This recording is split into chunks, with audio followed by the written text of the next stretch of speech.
Thank you. It's a pleasure to be here, and thank you so much for organising this. And it's quite surprising to find that we're at a fringe event talking about male violence towards women and girls. Obviously, that's my particular concern, and I'm very well aware that many men were also victims, but it's staggering also to think about the way that back in the days in the 1980s when there was a big anti-apartheid movement, and I was in Leeds at the time, and pretty much every weekend there would be feminists and lots of anarchists jumping up and down on top of Cape apples. Do you remember those days, anyone? And trashing South African produce, and there was a boycott, and it was an effective boycott. And there was a group of these anarchist men who started shouting through a megaphone about some white bitches that had just been shot and raped somewhere outside of Cape Town. And they just thought this was fantastic news. And they were turned upon by every single person within hearing. The feminists, the other anarchist women, everybody was absolutely disgusted. And here we are. And I don't normally talk about systematic mass rape, torture and murder of women with caveats. So I'm not going to give a caveat now, because unless we're all monsters in the room, it's not necessary, right? So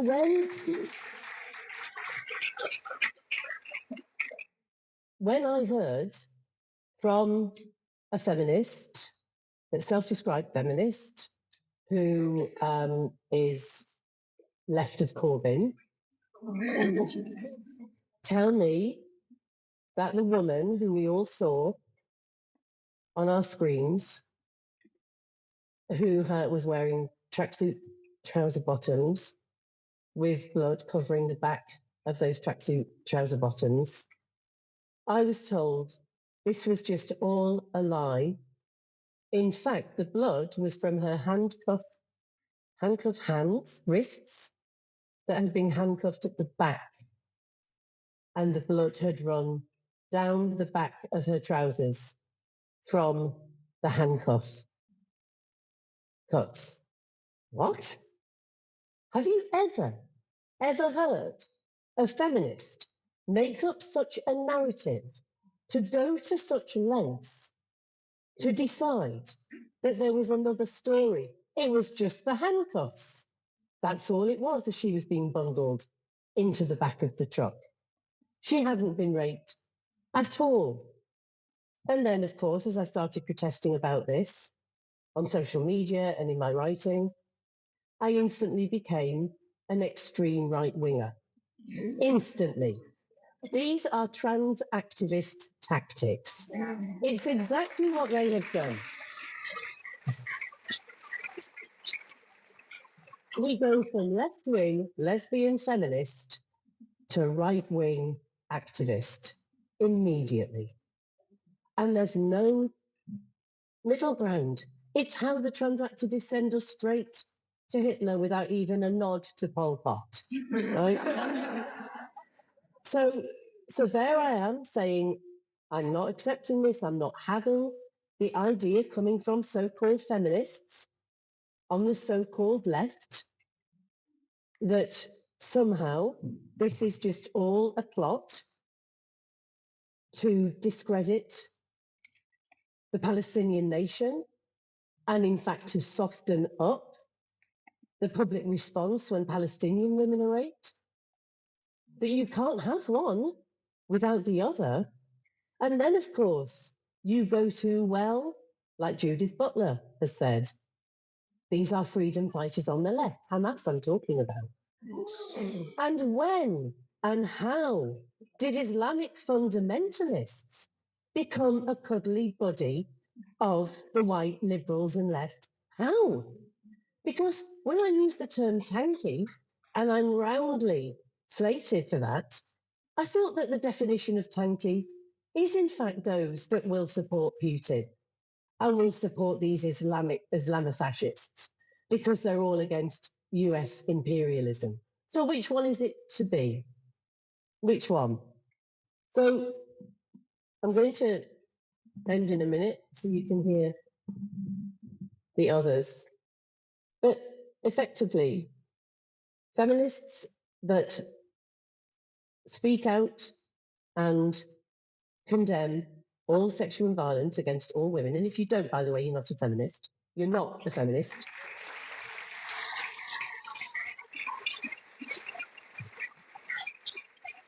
I've been told we don't tweet enough about it, and I would just like to imagine, and I do sometimes in the horror of the middle of the night, what response I might get if I tweeted my absolute disgust at what's happening in Gaza. Can you imagine that response, what that would be? So effectively, we don't. We don't. We speak to our friends and our political allies. But that means that we don't care, you see. That means that we don't give a damn. And in fact, we're Zio bitches. And this again has come from some that refer to themselves as feminists on the left. Now, there are plenty of feminists on the left that are disgusted at this, and I am one of them. And there are so many. They feel bullied, they feel silenced, and they don't know what to do. Because while the denialism is still at absolute peak rate, all this is doing is handing the issue to the actual right wing. Again, just like the trans activists.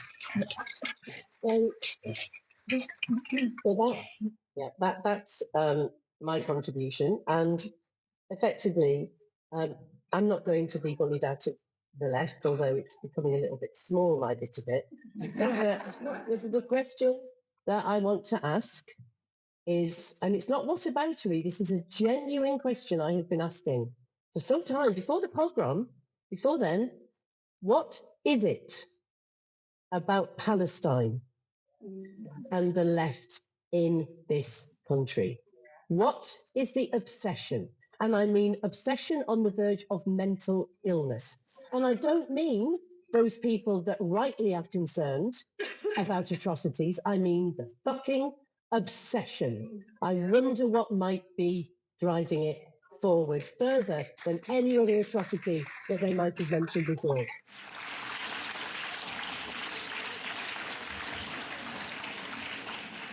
Thank you, Julie. If any of our volunteers can hear, we've got a mic with no batteries. If Stan's around with more batteries, that would be amazing. If anyone can find me. Julie, thank you. I know you've got to go early. And Harriet, I know we spoke to you earlier. I don't know if you wanted to say a few words before you go. Well, thanks very much. And I won't say very much at all, but I haven't really spoken or written about this publicly, and I do feel absolutely kind of twisted inside about it. When I grew up, my family are all from Poland, and I grew up with many stories from the Holocaust, and it was something very formative, I think, for me in terms of kind of coming to terms with the worst of humanity and connecting with those stories, and that's always been something that's driven me. And I've also been, like Julie, very much on the left, and many of my political comrades are, the people who are going on the marches every week about Palestine. And I'm also completely horrified with what I see with what's going on in that country. But I think when 7th of October happened, it was the first time really I just kind of froze with the absolute horror of something that was, the worst pogrom where we'd seen since the Holocaust, and then watching some of the unfolding justifications and the creeping anti-Semitism, is something that I'm watching and find very difficult to know how to tackle. But I think this is a really important conversation. So, like Julie, I've got to leave for this other event, but thank you everyone for sharing your stories, and let's see where we go with it. Thank you.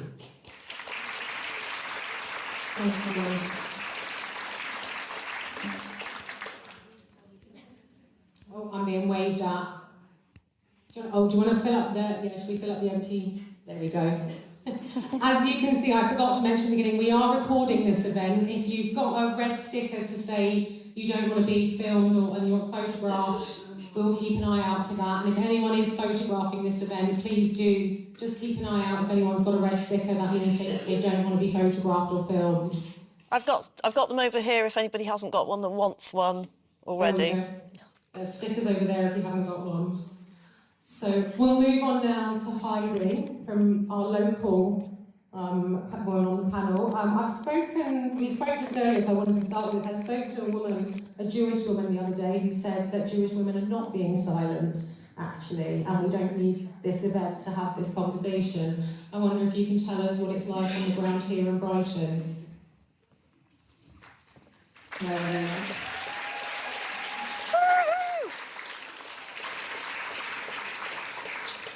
I'll just say how amazing it is to see you all here tonight. I am so grateful for you, each and every one of you. Thank you. For us in Brighton, in the belly of the beast, we have had quite the journey. So it began on October 8th, actually. We had just heard the terrible news coming out of Israel, and my husband was in town and filmed a Palestine Solidarity Campaign rally that happened literally the next morning while the massacre was still ongoing. And they even said at the beginning of that rally that they knew that hundreds of civilians had been killed. So they were very aware. And there were all sorts of heckling in the crowd from, do you support Hamas? Like they wanted them to explicitly support Hamas. Not that they didn't.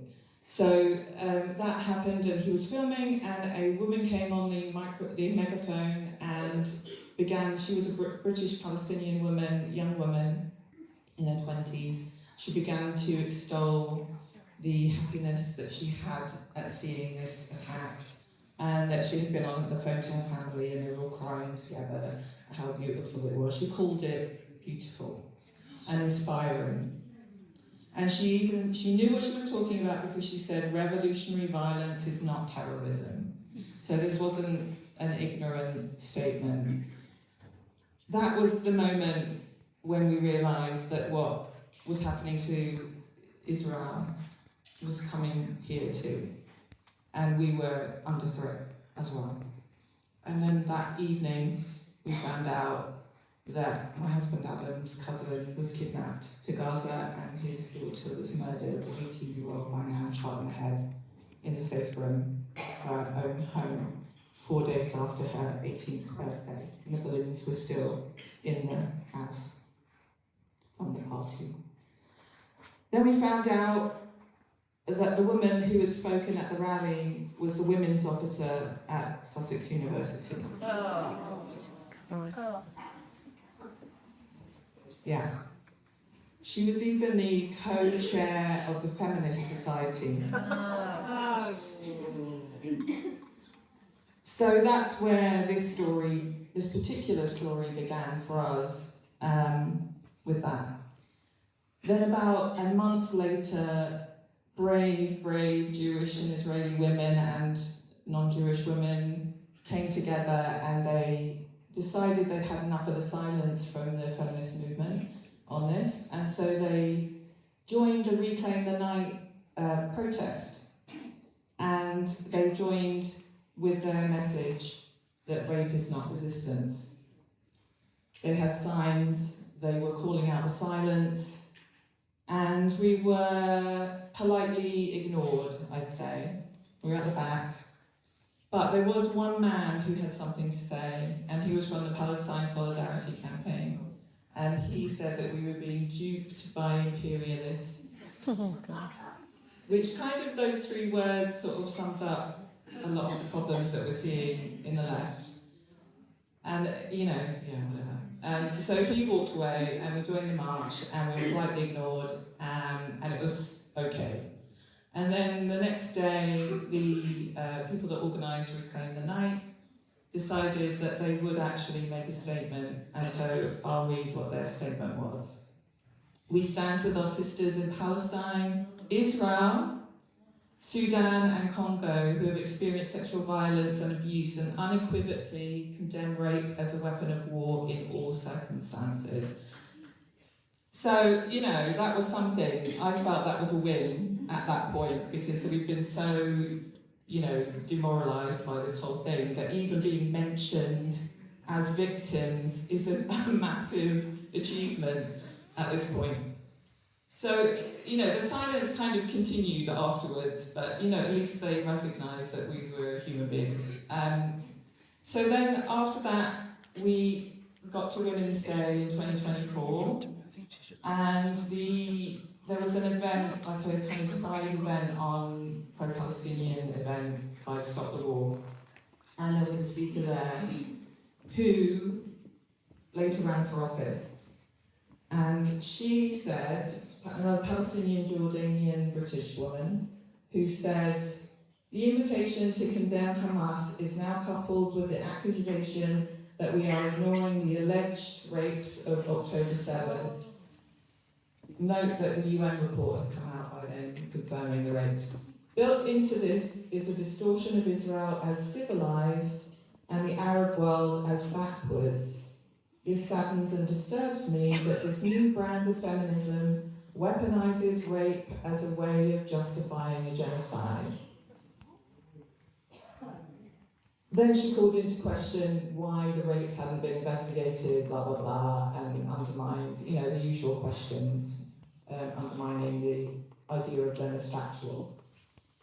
So this, for me, those two kind of responses, the silence, the polite ignoring, then maybe acknowledging us as human, and then actually twisting the whole thing from what it is, a simple human thing, into inverting it actually and making it impossible for anyone to talk about, because if you talk about it, you're racist.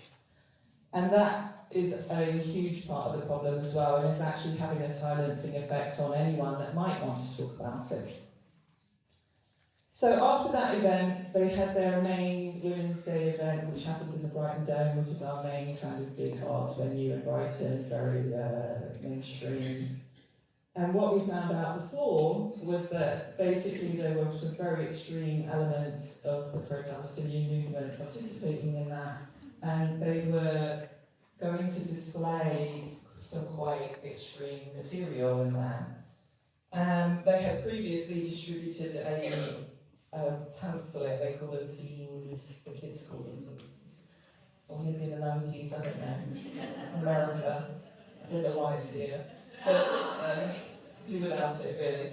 But they this woman made a zine, and at the beginning, after October 7th, and it was basically a propaganda pamphlet for kids, young kids, 11 years old upwards. They were distributing them to, and it had all kinds of like links to Hamas propaganda, Instagram things, and instructions how to post about it, how to avoid being banned, and how to promote the resistance, basically.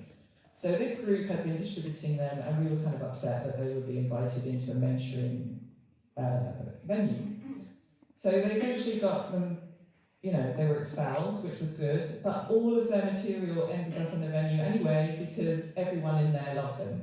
So they just had all these pictures of these inspiring women who were actually very extreme activists, in like Ahed Tamimi, who I don't know if anyone is familiar with her, but she slapped a soldier once and got imprisoned for it. But she recently, after October 7th, said that she would drink the blood and eat skulls of Jews. Yeah, she's like, and she was being held up as this incredible feminist icon inside a mainstream arts venue in Brighton. And if you walked in there, you wouldn't know it was a Women's Day event, you would think it was a pro-Palestinian event. There was almost nothing about it was feminist. So this is another part of the problem, is the kind of complete infiltration and capture of all sorts of left spaces, and you can't, the whole thing has become a package now, and you can't even say, draw any red lines and say, actually no, we don't want that person, extremist, being celebrated in our event, because then you're rich or whatever. Yeah, so then after that we had a protest at that event as well, and Israeli women were outside and they were talking about rape is not resistance. And we actually had the pro-Palestinian side complain to the police about us because we were saying the word rape and it was triggering them. So, we're seeing all sorts of malicious engagement with that as well. So it ranges from silence, polite ignoring, maybe including, to outright denial, inversion of you're a racist if you're even talking about this, to actually malicious kind of targeting of people that even want to talk about it. So that is our full experience of Brighton, which maybe some of you can connect with. That is, it actually ended up that the Women's Day event didn't happen in the Dome this year.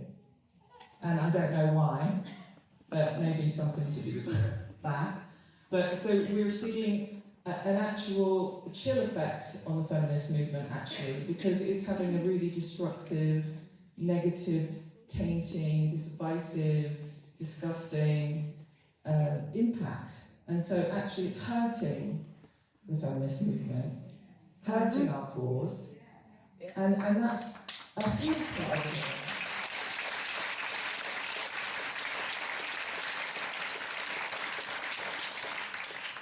But like I say, it's really heartening to see you all here and lots of people waking up to this, and hopefully we can start to push back and answer this, because it's just the kind of terrible rejection and hurt that this has caused Jewish and Israeli women. It should be at the forefront of this discussion always, and the victims.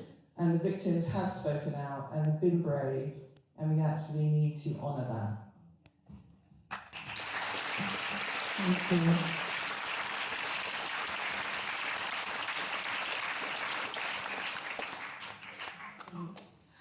Next, I'm going to introduce Nicole to speak. I don't know any of you, like me, since October 7th, have followed you and been reading pretty much everything you've written over the last 2 years. So thank you.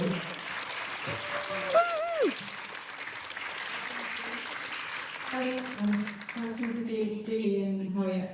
I've got to get to that dinner. Entertainment is a Jewish word which means extended family. And that's how I feel we are in this room tonight.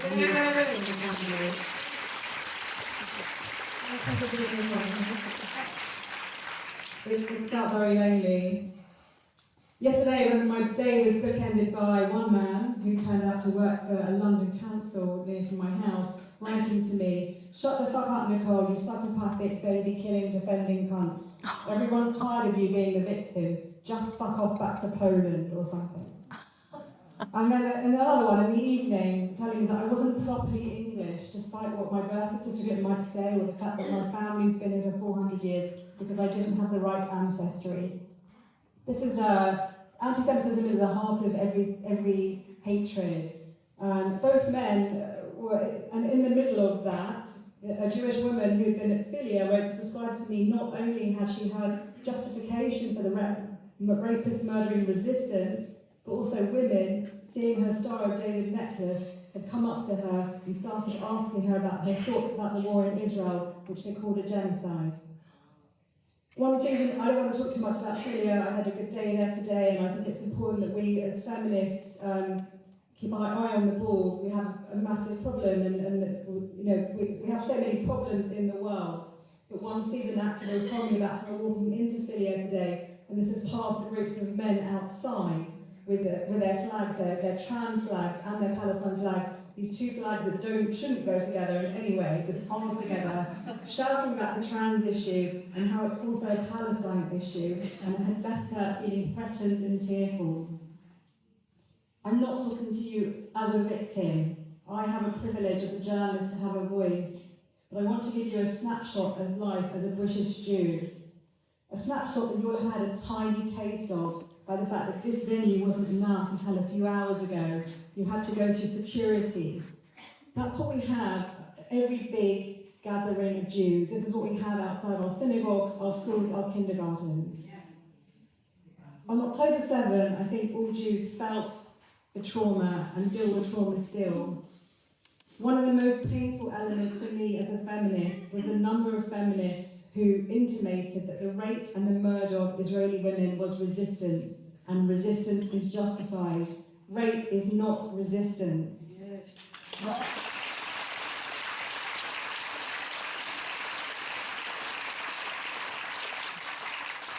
I ended up reporting on the war almost from the moment it started, almost by accident really, as I was put in touch with people still in their safe rooms. Some of them images live streamed by Hamas on social media are etched on my brain and possibly yours. The half-naked dead body of Shani Look being paraded around the streets of Gaza while men spat at her. The blood-soaked image of a kidnapped Naama Levy. And then there were the images I was sent that were not for publication. One of a female torso with a dagger in her nether regions and haunted my sleep for months.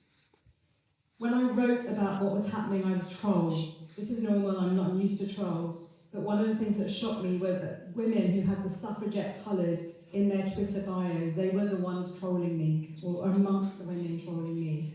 These were women who had followed me for my feminism, but they were now trolling me for reporting on what Hamas had done and was live streaming.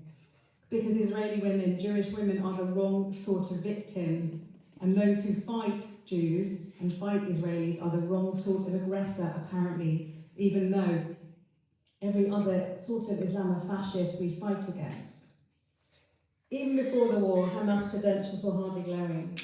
Like many extremist Islamist groups, it mandates the hijab, has made it illegal to travel without a male guardian, and refuses to ban physical or sexual abuse within the family. Only recently there was a report on incidents of rape had multiplied exponentially during the war.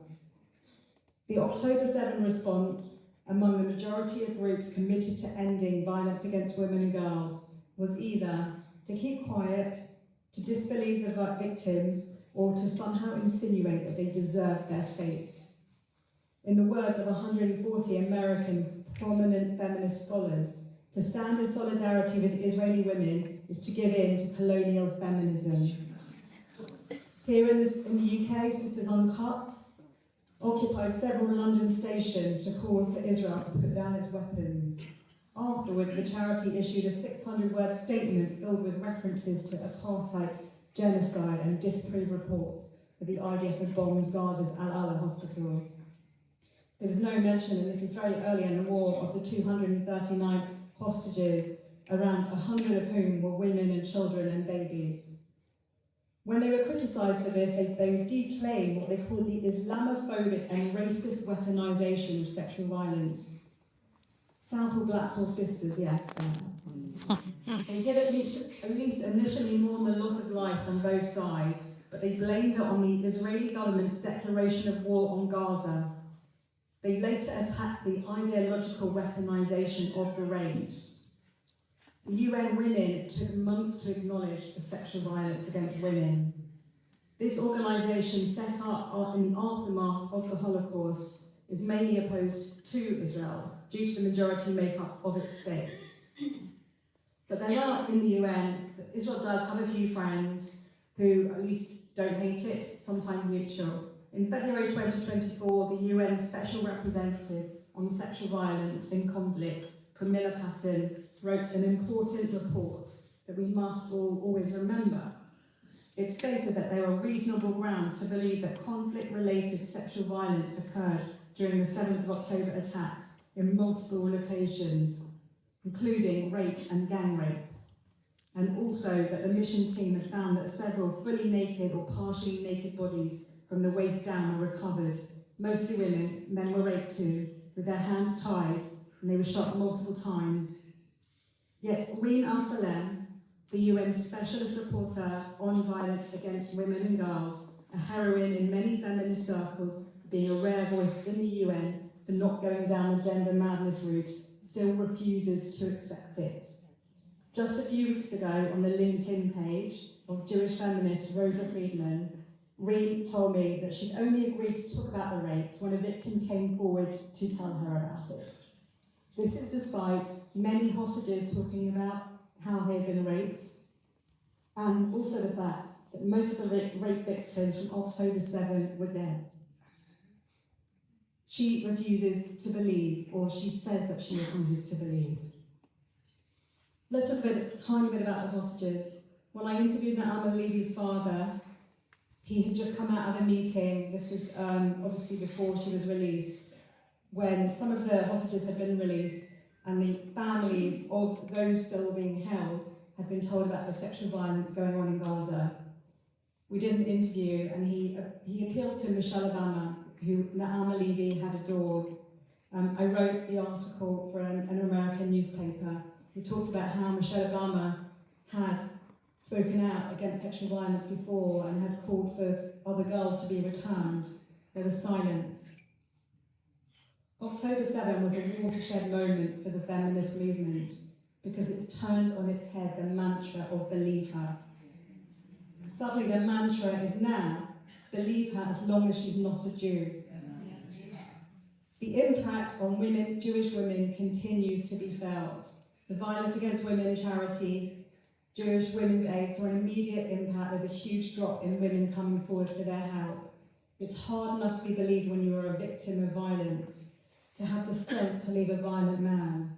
How much worse if you cannot trust a service provider that they won't hate you because you are a Jew, or that there is a doctor treating you and you know that the NHS is a viper's nest of anti-Semitism. How do you trust that they won't hurt you? It's men who create wars. Women always suffer. My empathy goes to the thousands of women and children killed in this dreadful war. Those who lack sanitary products and had to give birth in unsanitary conditions. This is a war of men, it's not, but women are the primary victims. And women always are. As we look around the world, we see rape being used as a weapon of war, including in Ukraine, Syria and Sudan, to name just a few as we are speaking. There is only one state where some feminists want to pretend rape isn't a weapon of war. This goes alongside the conspiracist fantasies that Israelis knew October 7 was going to happen, or that the IDF killed its own, or that the numbers have been exaggerated. Sadly, these are all anti-Semitic conspiracies that I've heard from feminist women, some of them my friends, and I can't tell you how depressing it is. So I ask them to ask themselves, and I ask you to ask them and anyone that speaks to you in this way. Why did they support a group of Islamist terrorists just because their victims are Jews?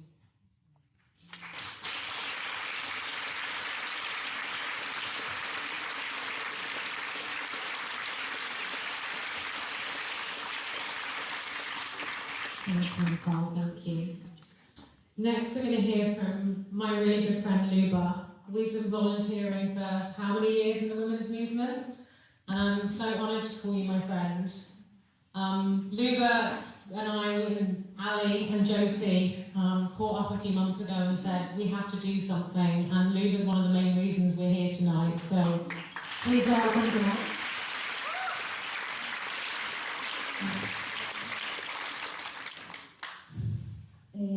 I want to talk today about trauma and recovery.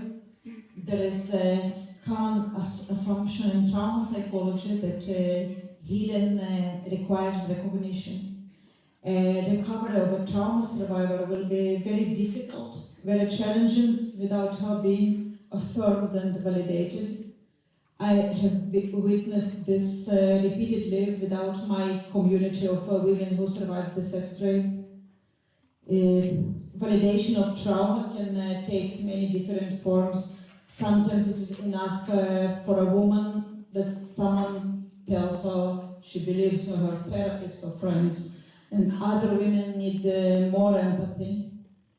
Some women want their experience to be like meaningful, not wasted, so they speak out publicly about it. different women need different kinds of support and different kinds of affirmation, but some form of validation is necessary for everyone. So in the community of sex trade survivors, this is a familiar problem. We have always been the wrong kind of survivors, the ones whose trauma is doubted, the ones blamed for what happened to them, and the ones people sometimes pity but still see as someone dirty, shameful, unworthy. So we have always remained on the margins of the feminist community.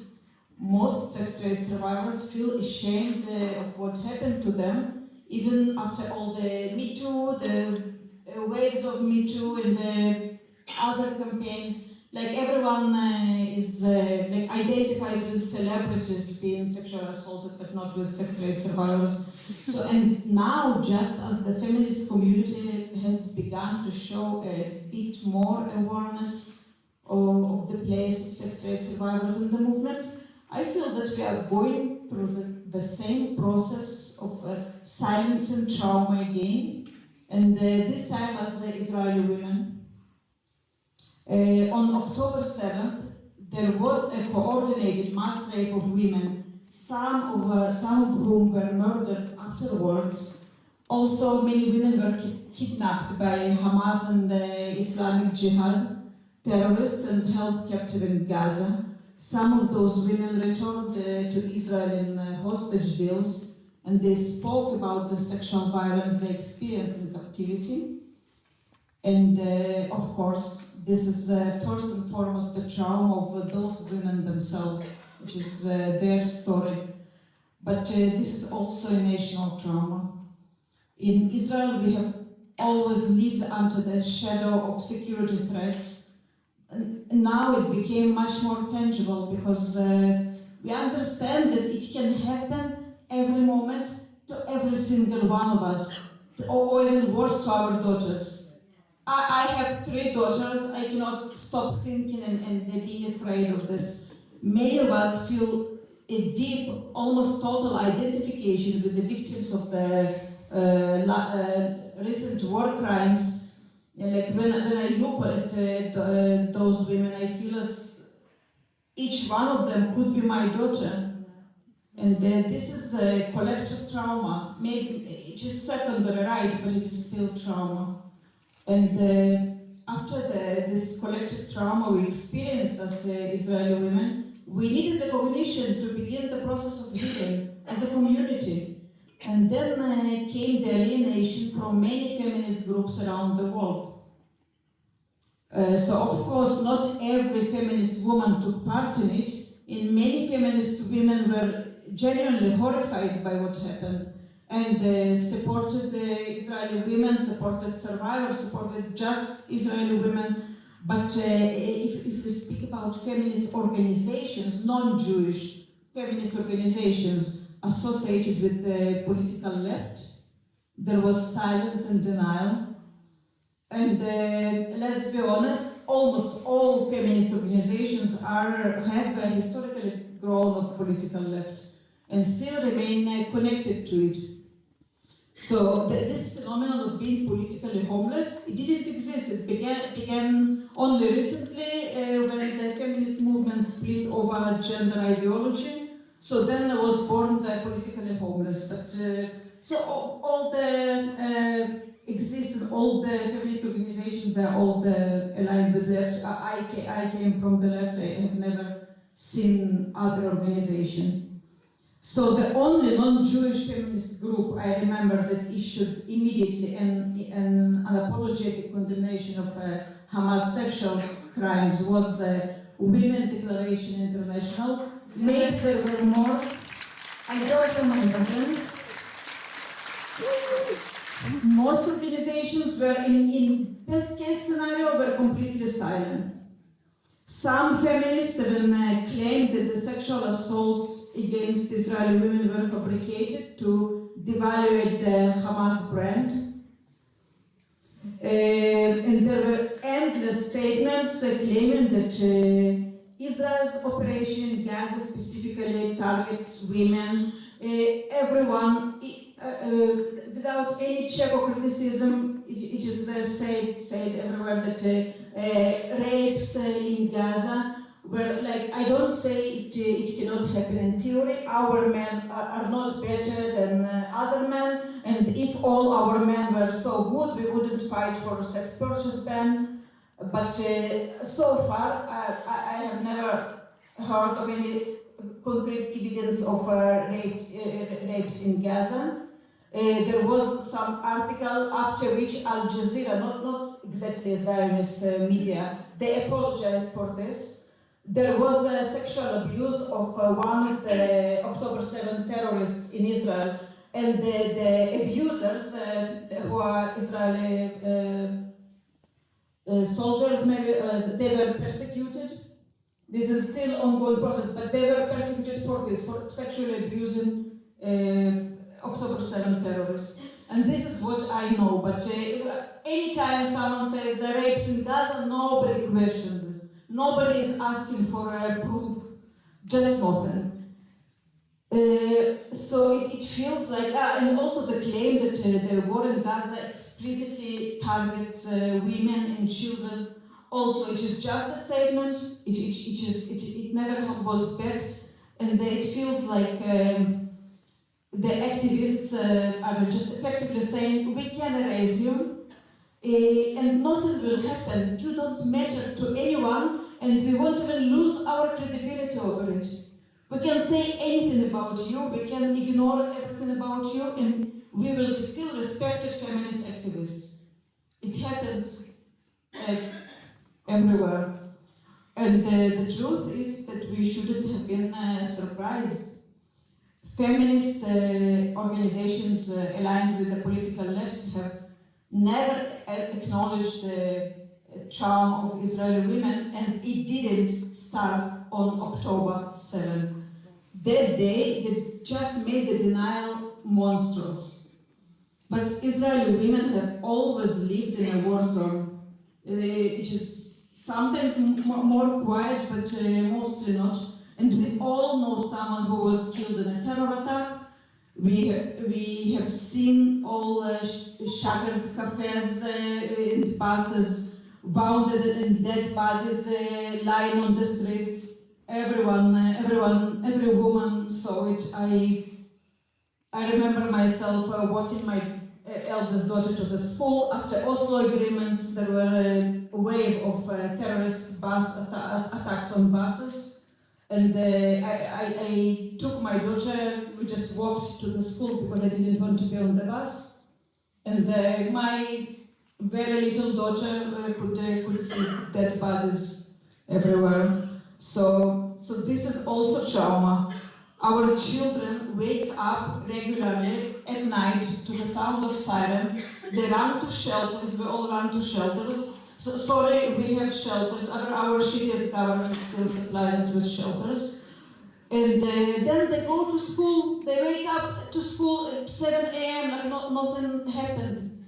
This is there have been also numerous cases of murder and rape of Jewish women in Israel, driven by nationalist motives.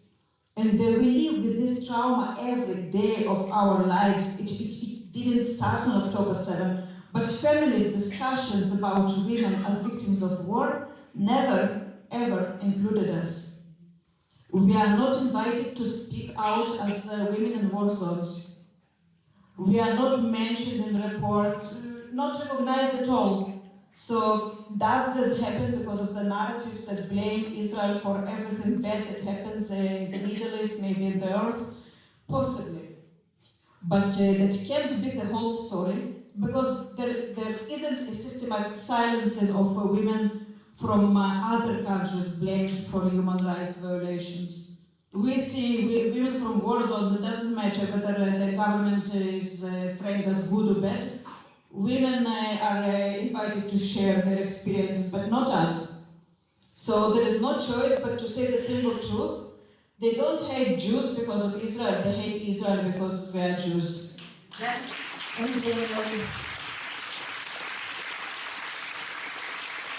And it doesn't even stop there, because we are so wickedly Jewish that even Arab Israelis get no empathy, no acknowledgement of their trauma. Because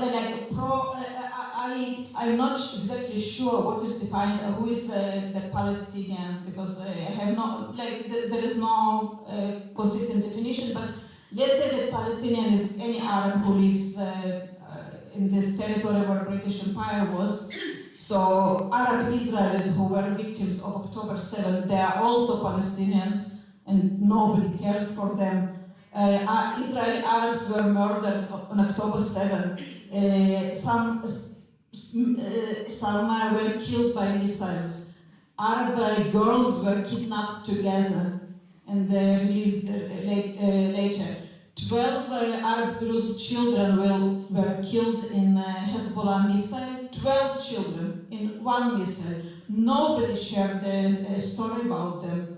Nobody mentioned them. Nobody expressed any empathy for these children and their mothers, parents.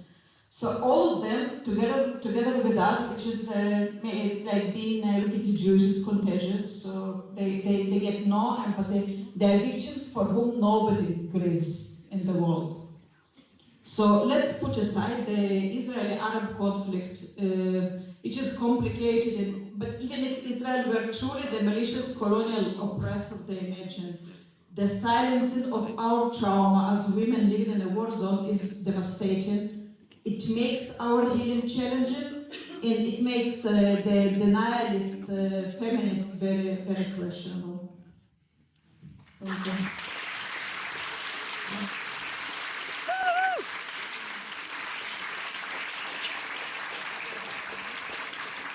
Thank you, Luda, for sharing that. I'm going to pass now to Ali to end our panel on hopefully a lighter note and a more positive note with the amazing work that you've been doing in Wales, Ali.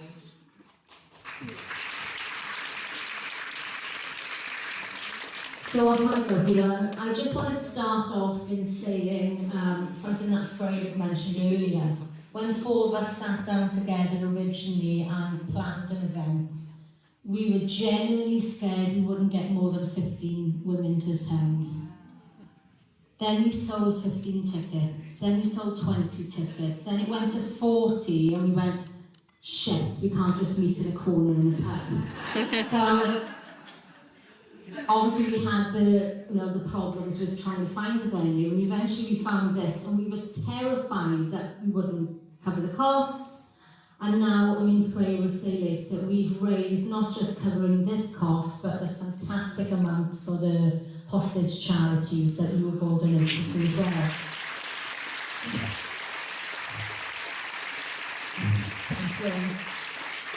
So, as Freya said, I wanted to end on a bit of a lighter note at the end of the panel to sort of bring the discussion back to the floor. So I want to talk a bit about what I've been doing in the community where I live in Wales. So yes, I am Welsh, you must probably notice. And it's really something that possibly you could take back and do with, in your communities, wherever they are across the globe. So I'm going to tell you a bit about the group that I started, along with my very good friend who is Jewish. So I live in Wales, where we have a small Jewish population, especially in the city where I live.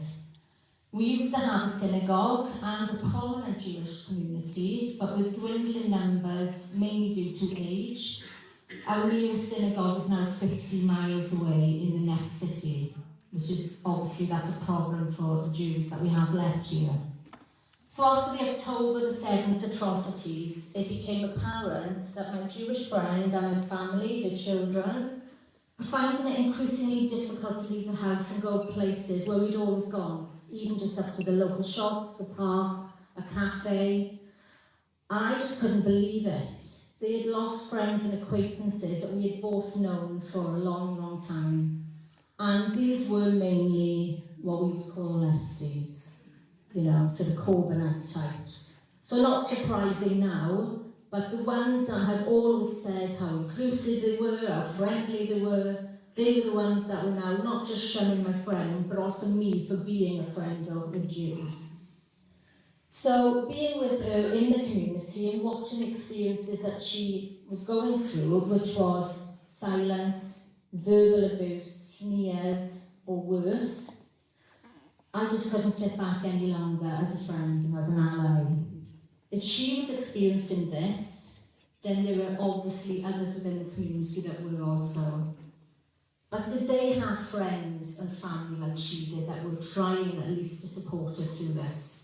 Did they have somebody looking out for her? I didn't know. So Swansea, where I live, unfortunately is home to 3 of Britain's most high-profile pro-Palestine hate marchers, who are all over the, whatever he does, over X and everything. So this means that we are constantly subjected to the most deranged, and I mean deranged, protests and events in Swansea. Weekly, honk your horn for Palestine outside the university. We have cake mornings for Palestine. What the hell that's going to do for Palestine, I have no idea. One I was really, really upset by. We have a very sort of woke, pro-trans venue, arts venue, which is trying to get children in all the time. And they did a bird-making workshop for the martyred children of Gaza, which obviously I went undercover and left many, protest things outside, which I think were glued to their boxes. I did that twice. The last thing they did, which I found so, I don't like using the word offensive, because anyone can be offended, but I really was, dance for Palestine. So considering this happened at a dance festival, they were doing dance for Palestine. So that was it for me. So, what did I do? What could I do? Actually, it was really simple. It was a simple thing. I sat down with my best friend Jude and I said, what are we going to do? What are we going to do to bring the Jewish community and allies together, to show the Jewish community in our area that actually there's someone that cares for you? We didn't know how it was going to go, very much like how we didn't know this was going to be so successful today. So we just said, we've got to start, we've just got to do it. We knew a few Jewish people and a few allies, so we emailed them and said, I want to start this group. And we called it Shalom Abertawe. So Abertawe is the Welsh word for Swansea. So that's what we knew we were going to call it. Emailed out a few of my friends who are actually here today. All the Welsh women have joined. And we ended up with 40 members in a matter of 2 weeks. Which for Swansea is huge, I'm telling you. It really, really is. We formed a small committee, so it was me and another non-Jewish woman and 2 Jewish women. And we wrote a mission statement, which I'll read to you now. Shalom Abertawe is a community-driven group designed to connect Jewish residents of Swansea and the surrounding area with each other, as well as non-Jewish friends, allies and supporters. The group's primary goals are to foster communication, share important security-related information, and strengthen community ties. But the group will predominantly serve as a hub. This ensures that the Jewish community and friends remain informed about safety concerns because of all the ridiculous, deranged things going on, potential risks, and any pertinent developments during these challenging times. Additionally, Shalom Abertawe will act as a platform for sharing social events, cultural activities, and communal gatherings, offering a space for both Jews and their allies to engage, advocate, and build relationships, and more importantly, celebrate being Jewish together.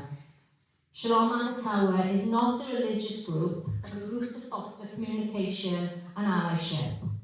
By bridging these important functions, security, safeguarding, and social connection, Shalom Abertawe aims to create a supportive and informed community where information flows freely and everyone feels connected, safe, and involved. So that's what we sent out to try and get people in. Now, we were really lucky that myself and my Jewish friend are actually trustees or committee members of our local community centre. So we now have that as not just our third central, as I call it, but it is now Jewish central as well. And there's nothing we can do about it. So, as I said, we sent this out to the mailing list, we got 40 positives back. And then to our surprise, the members came across the whole of South Wales, up to the 50 miles away in Cardiff area and down to the west as well. So the need for our group was obvious. So we held our launch event at the beginning of the year, around May, and we put on a talk and obviously bring a plate of food, and you know what that was like with Jewish people, it was incredible. So we had, again, 40 people turned up for that, a mix of Jewish people and allies. But importantly, it included the Jewish leaders from our community and also the Jewish leaders from Cardiff came down, as well as, our local police officers. They did arrive not as security, but as guests, and they did come.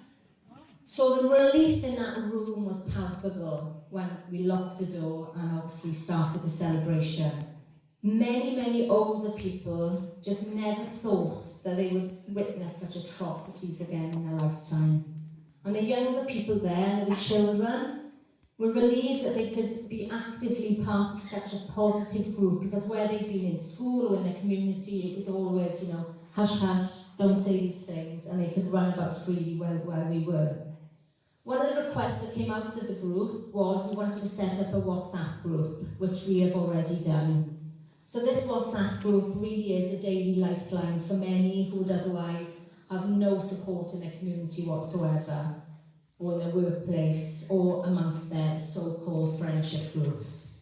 And it's a safe place, obviously, as we know, to vent and just be honest with each other. So the group is evolving as it grows to meet the needs, not just of the community, but what is happening out there at the moment, obviously with the peace process.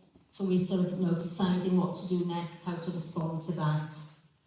And we're just making sure that we're there for everybody in the group. Whoever asks for information or support, we'll meet them in a local cafe, if they're lonely, things like that. So the Manchester atrocity obviously was a terrifying event for many of the people in our group. So when we set up the group, we had tried to share our initial concerns with MPs, our politicians, our local councillors, and obviously the police. None of them wanted to know us early on. We were brushed aside and told, yeah, it's fine, you're on our list, it's no problem, we keep an eye out for you. When that happened in Manchester, Jude, my friend, oh my God, her phone did not stop ringing. We had the Police and Crime Commissioner first, MPs, Chief of Police, everybody was just contacting her. Do you want to come and meet me? What can we do for you? All this. I mean, it was a bit too little too late, but we took them up on their offer, and we've now got an important meeting with politicians, PCC, when I go back from here.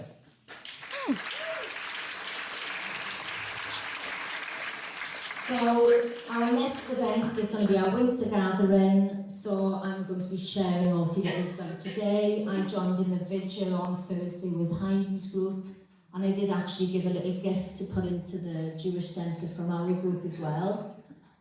So again, we're very much into sharing our experiences and our friendship and allyship.